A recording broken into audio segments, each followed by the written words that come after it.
right, everybody, welcome to SkyCast episode 20 live. A little less rowdy than we had at Employee Appreciation Day. Yeah, a little less alcohol. a lot less alcohol. Yeah, hopefully.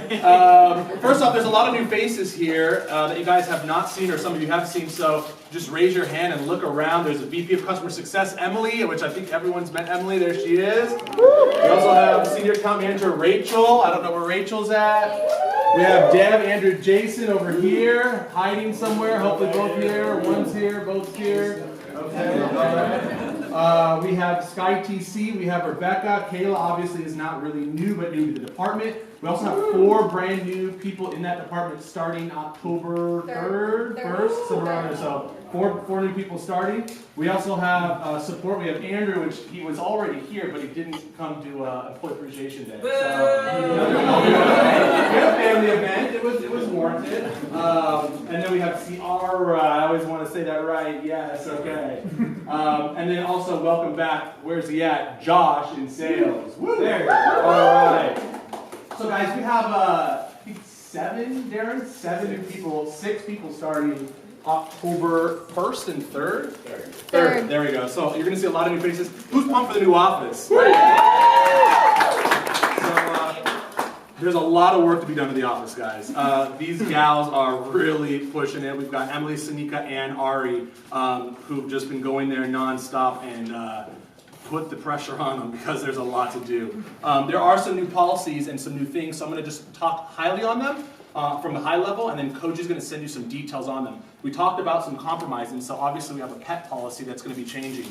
Really, there's not much changes. We're capped at 10 pets, so I don't think we've ever had more than 10 pets here. However, there's going to be some guidelines on making sure that they have all their shots and have all their vaccines and things like that, and we'll have to actually prove them to Koji. You'll have to give Koji to show them. So I'm giving you warning now. You guys all have pet insurance if you have dogs, right? Go get those shots now if your dog is a dog that comes in often. Plan now so that way when October 1st comes, your dog's there and you're not putting little doggy at home and it's crying and it's upset. So no big changes there.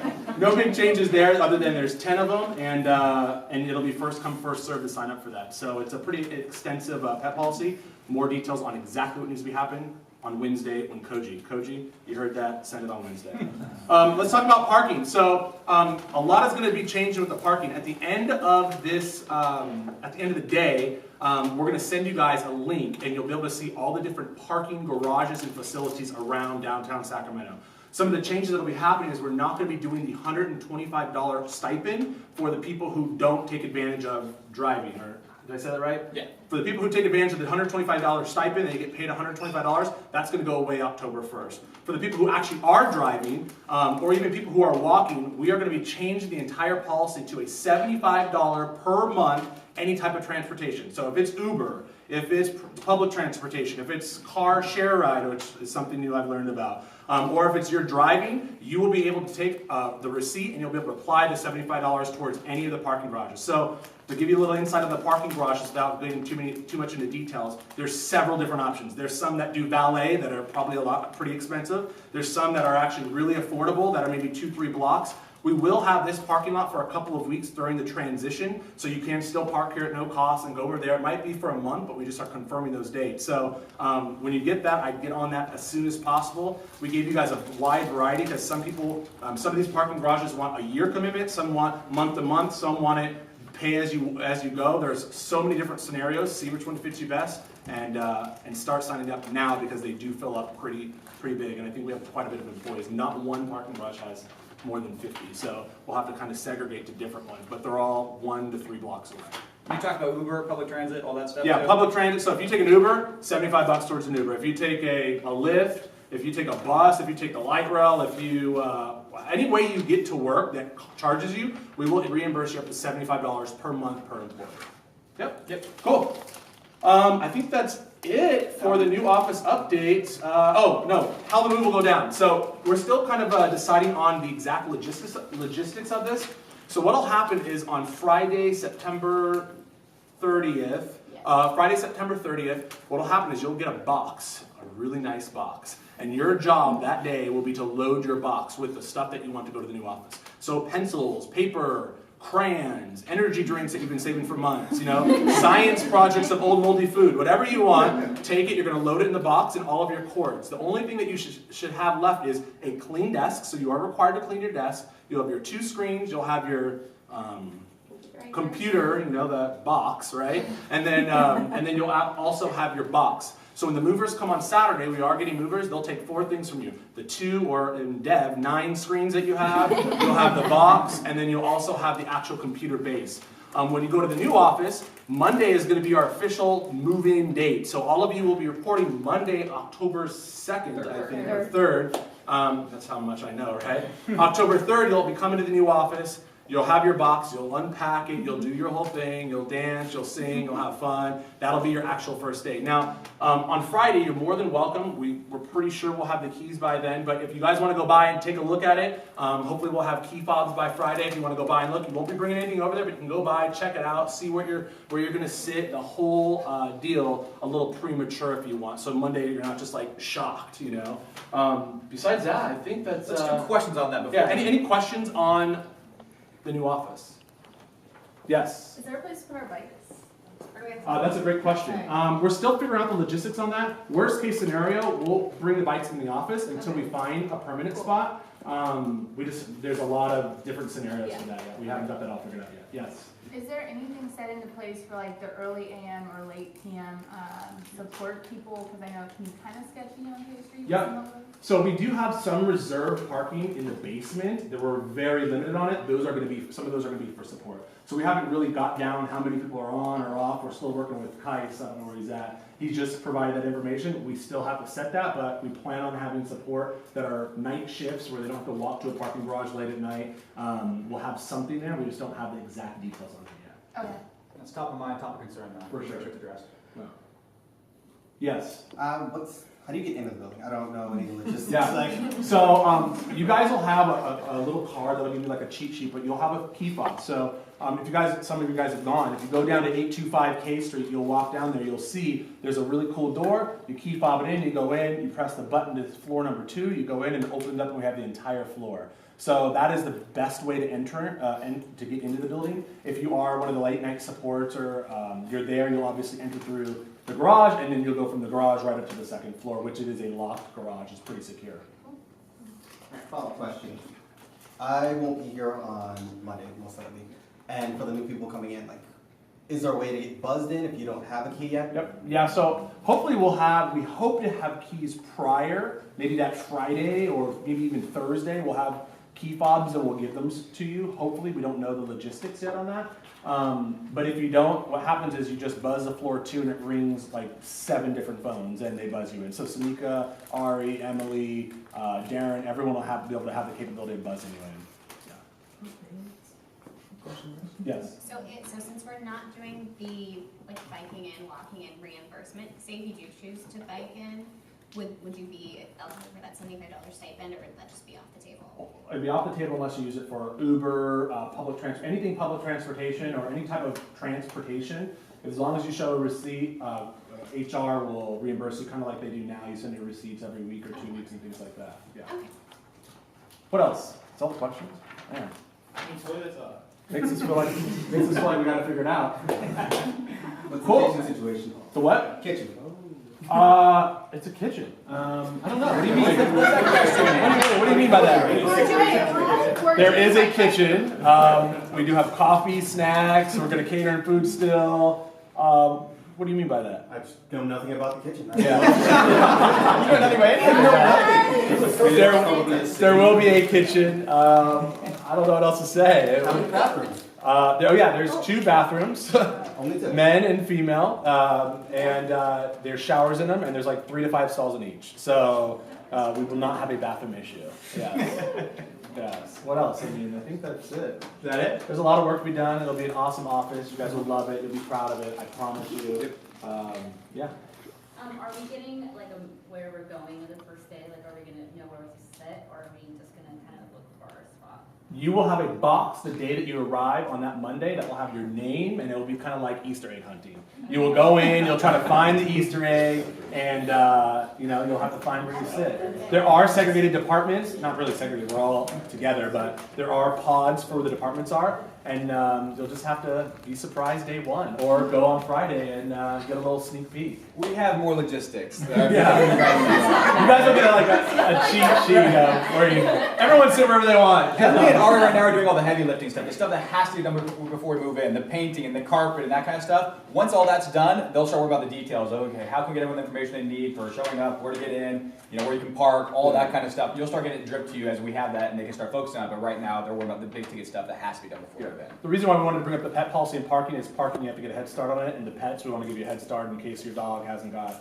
border collar or whatever. Yep. So, Cool. Core values. let's play the video of our core values. I think let's leave with what you were saying to me earlier today about talking about how monumental this moment, the move. Oh yeah, core values. yeah. So it's interesting because we go back into SkySlope history, and really only a couple of us can go back that far. And it was really when DJ was actually, believe it or not, DJ was a consultant to SkySlope. He was at another startup and he wanted to buy a rental home, and I said, I'll find you the badass rental home where you can make a lot of money if you just show me how to do this whole tech thing, because I don't get it. And so really easily he was, I think he didn't have a board, so he was just like, hey, I'll consult, you're my friend, and you help me find this rental property. And he brought on 2 employees, Jesse and Ryan. I was like, oh man, it's legit. Like, we're real. Like, I got this pressure. I got 2 employees I got to feed now, and that's just what I take on. It's just the stress I take on. Like, I gotta, so make sure they have a place and they have money and they can make money. And Ryan was driving from Vacaville, and it was a kind of a really big pivot, stepping stone for us. And then we moved, DJ decided to come on down from, as you guys know that you heard the story, from San Francisco to Sacramento, and we moved to this building. Actually, he came and he saw the old building and said it was shit, which I would never say that about our other buildings. 1,000 square feet, and I'm proud of it. It had charming. Is that what realtors call it? Yeah, it was definitely charming, for sure. It was very charming. And that's, I think we had 5 employees, John, we had 5 or 6 employees. And we moved to this building, and I thought, oh my gosh, like, we really got to get our shit together. Like, this is freaky. It was like 6 people where support is, believe it or not. I think there's like 20 people over there now, and I thought we'd never outgrow that area. And it was a really scary moment, like, oh my gosh, this is such a big building. And it's funny to look back on that because this building seems so small now. And so we're now going to this new era, and I think these core values, I wish we would have done them before, because it's really who we are, and it's really going to pave the way for 3, 5, 10, 15 years from now. Core values is really who we are. And when you look at what we do, business-wise, products are going to change, markets emerge. That's always going to change. You guys know, we may build a product on Monday, we may scratch it and throw it in the trash on a Tuesday and build a brand new one. And that's always going to change as we emerge into these new markets. But who we are will never change. And so that's kind of where these core values come in. And there's 9 of them, and we're really excited about them. Yeah, and so we wanted to document the process of making these and share those with you guys, and we got you guys, brought you involved, asked a lot of questions, talked to a lot of people about this, and so we wanted to bring you guys into that the best we could, and obviously you can't sit in every meeting for the last 6 months, and so we've had Lou kind of chop together some stuff for us. Yeah. He spent a lot of time on this. We're really incredibly proud of it, because this is going to go on the website now of what we believe and who we are. But we'll show that to you now, and then we'll dive into each one of them. So Ready? Go ahead and cue it up. Hopefully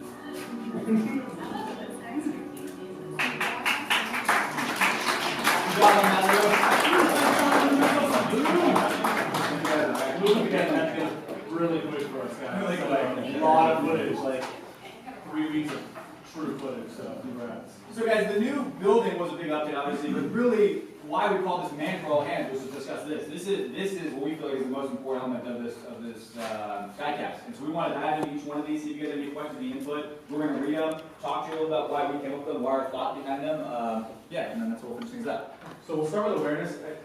To be exceptional, we must be awake, tuned in, present, and curious to both the big picture and the details from which they're comprised. So often we become numb to what is familiar. Being engaged gives us the opportunity to make an impact everywhere.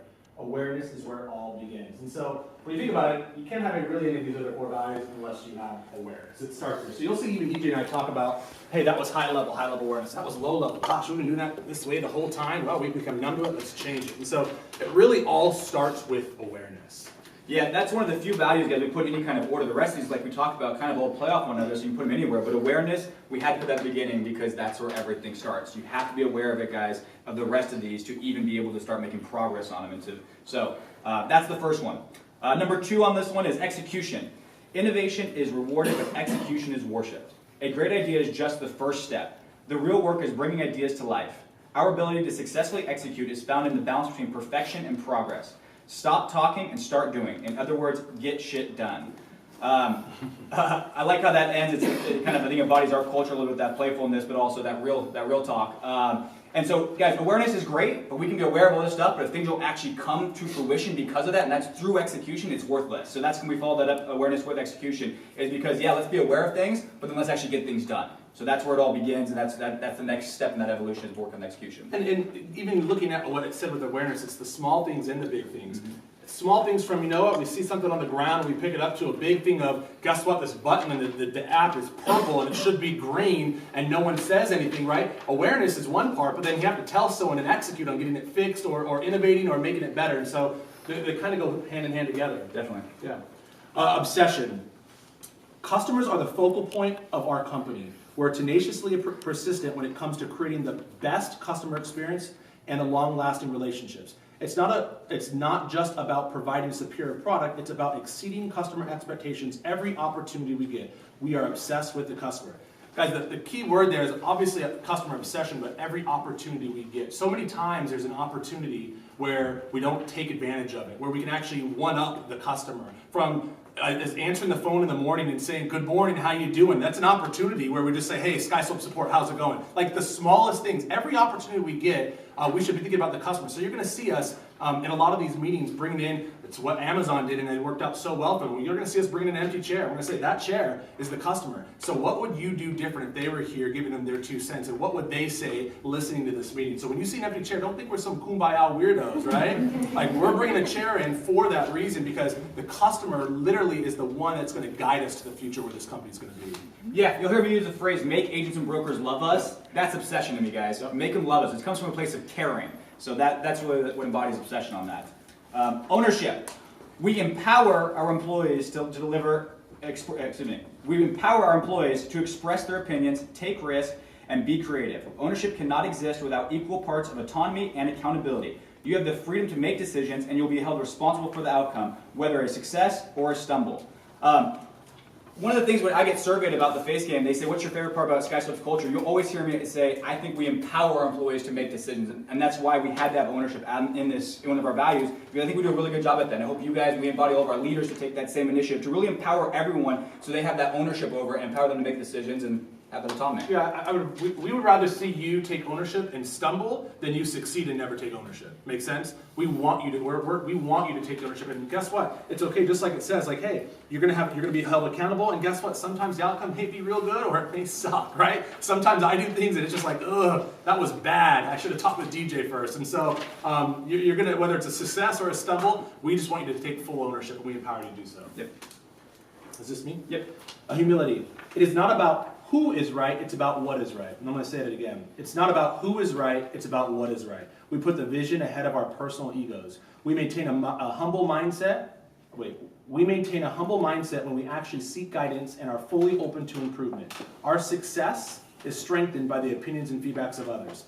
Guys, DJ and I do this. I wish Lou probably has a lot of footage of this, but I wish we can show you how many times we go to each other. Believe it or not, we're bouncing ideas off each other all the time. Like, what do you think about this? Oh, that sucks. You're right, that does suck. Oh my gosh. And we look at that as humility. Like, talk to your colleagues, talk to people here, get their 2 cents. Don't come to the table with, hey, here's what my end product looks like. Well, did you go talk to someone? Why wouldn't you talk to them?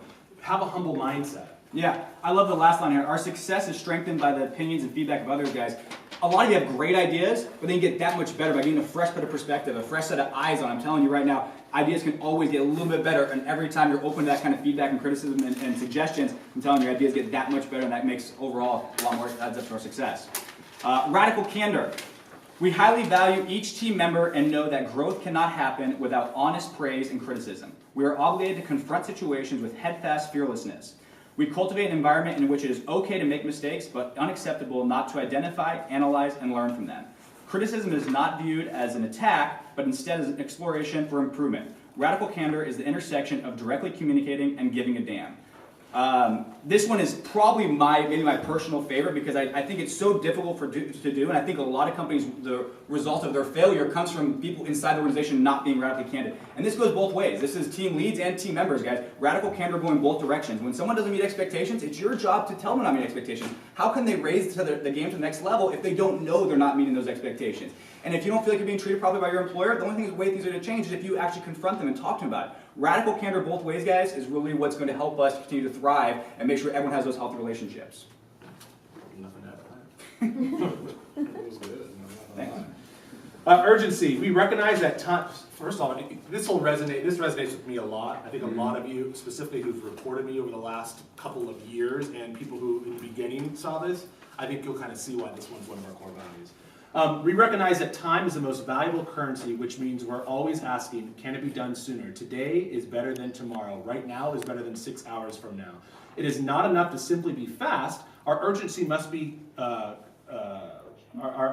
urgency must be concise, conscientious, there you go, and thoughtful.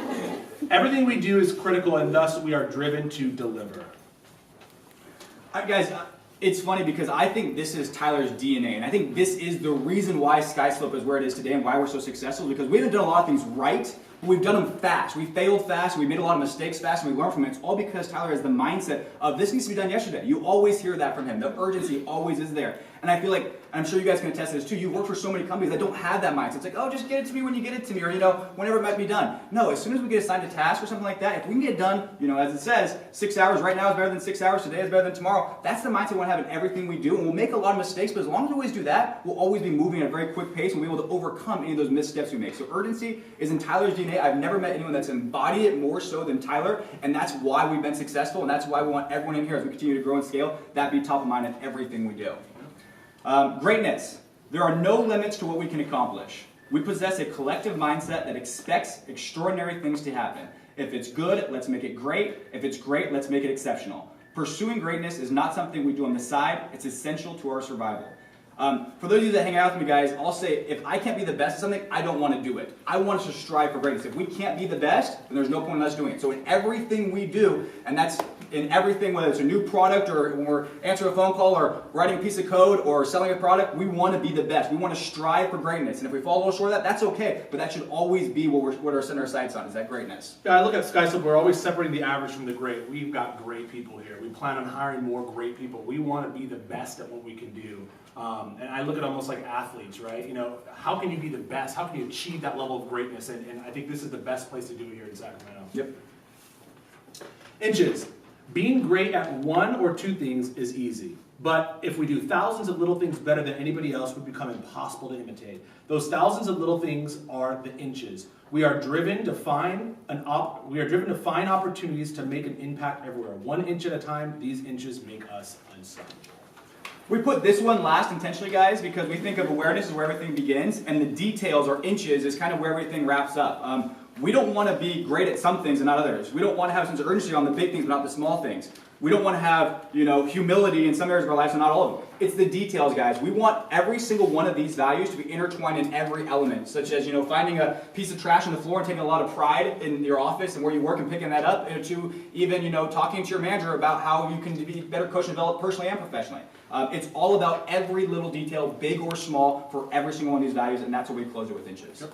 So guys, I just want to close here and say who we are won't change, right? I'm saying that again because it means a lot, and what we do will always change. And so if you can't get used to change, you're going to struggle very hard here, right? And specifically as we continue to go down the path year after year, 3, 5, 10, 20 years from now, we want to start using this for interviewing processes, right? We want to start incorporating this. So I want you guys to look at this as day one, right? Today is day one. Not when we move into the new office, today, and let's start incorporating those today. And if you can't get behind these or they don't resonate with you, that's fine. Let's have a serious conversation about it because this is truly who we are. We're not going to be changes. We might add to them as we evolve over the years, but these are our core values, and we're ready to incorporate them. Fully embrace them, guys, with a humble mindset.